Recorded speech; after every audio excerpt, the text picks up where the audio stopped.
Welcome back to The Explainer. Today, we are dropping right into the middle of an epic, high-octane battle for India's rapidly transforming urban future. We're looking at some research that literally blew my mind, painting a picture of a nation at a massive crossroads. Listen, forget everything you think you know about traditional city planning, because the sheer scale of what's happening right now is going to completely rewrite the rules of urban survival. Okay, prepare yourself for a staggering reality check. 600 million. By the year 2030, an overwhelming 600 million Indians will be living in urban areas. To put that into perspective, that is a demographic explosion of historic proportions. We are talking about millions of people migrating in search of jobs, education, and just a better life. It is essentially the equivalent of building several entirely new, massive countries within our existing borders, and we are doing it in just a few short years. The sheer scale of this requires a total rethinking of how human beings inhabit space. But here's the catch.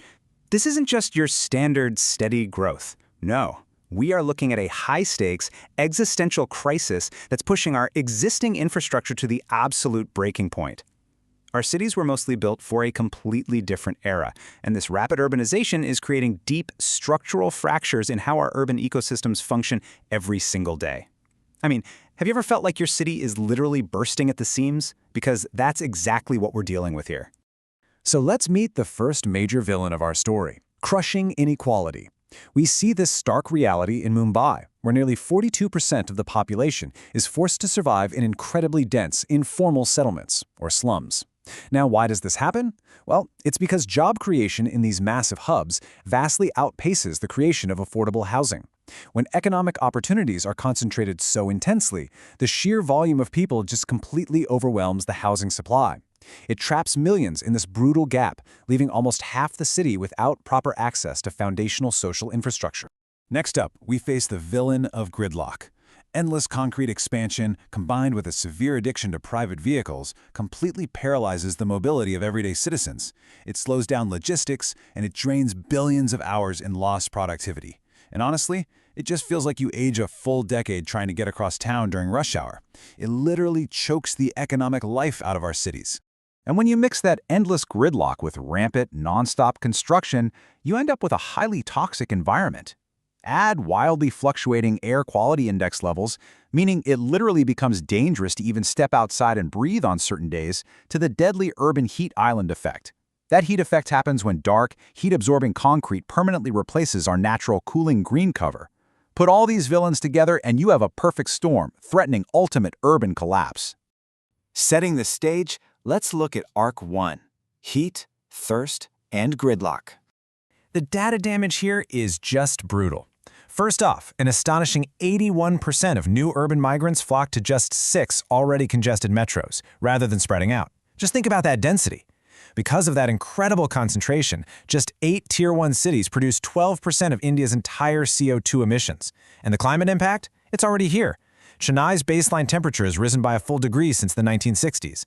Combine that rising heat with disappearing peri-urban water bodies, all those lakes and wetlands that got paved over for rapid development, and these cities become highly vulnerable boss arenas for both extreme droughts and devastating monsoons. But planners are fighting back. Enter Arc 2, the public transit power-up.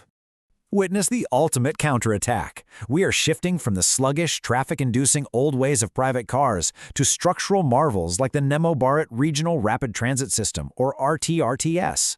This isn't just a regular train. It's a high-tech regional rail network firing across the Delhi-Meerut corridor at a blistering 180 kilometers per hour. It shrinks a grueling 2-hour drive into a breeze of under an hour, fundamentally expanding the size of a city's effective labor market.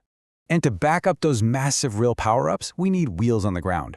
An earth-shattering 4.7 lakh crore rupiah national investment program, that's a massive multi-billion-dollar move, is being summoned to deploy 2.46 lakh buses across India by 2031. This is a monumental push to build an accessible, widespread public transport web that can actually compete head-to-head with the convenience of jumping in your own car. However, this massive fleet has a critical vulnerability. 80% of a state transit utility's operational costs are completely out of their hands. They're tied up in highly volatile global fuel prices and fixed, government-mandated staff salaries. It leaves almost zero financial wiggle room for these agencies to innovate, upgrade their tech, or absorb unexpected economic shocks without some serious external support. So, to win this operational battle, it requires a flawless, multi-layered alliance. The central government, state governments, local transit bodies, and the private sector absolutely must execute their synchronized roles perfectly.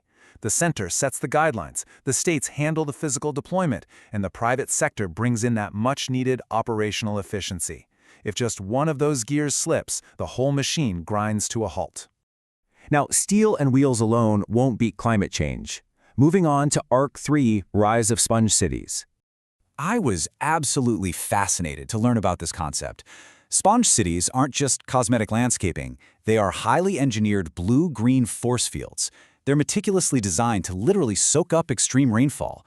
By integrating water bodies, the blue, with public parks and vegetation, the green, these areas act like a giant natural sponge, absorbing, filtering, and safely releasing stormwater to mitigate both devastating floods and severe droughts. To see this kind of tactical brilliance in action, look at Chennai's Porur region. A stunning 16-acre climate-resilient wetland park was deployed there.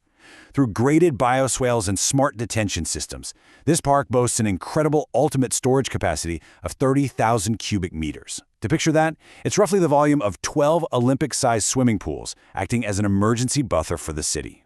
This localized, nature-based force field is so remarkably powerful that it can single-handedly neutralize the kind of massive, devastating storm that statistically only hits once every 25 years. And you want to know the best part? The capital cost for this resilience is roughly just 1 crore rupees per acre. That is an incredibly cost-effective way to climate-proof a megacity, especially compared to the old method of just building massive concrete drainage tunnels. With the villains of climate and gridlock weakened, we launch our final transformation. Arc 4, Designing Next-Gen Cities.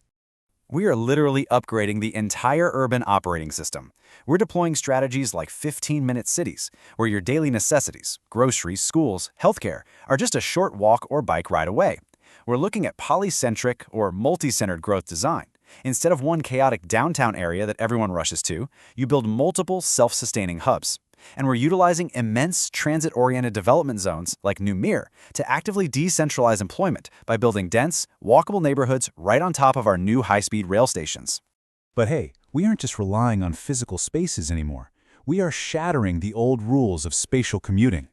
By utilizing virtual work initiatives inspired by global programs like Italy's Anywhere, which successfully integrates remote workers into historical cities, we can attract digital talent and dramatically lower operational costs. This hybrid approach relieves immense pressure on the physical grid. It means fewer cars on the road and way less strain on public utilities during those peak boss fight hours. Finally, to tie the whole shebang together, we deploy the ultimate demand management move, congestion pricing.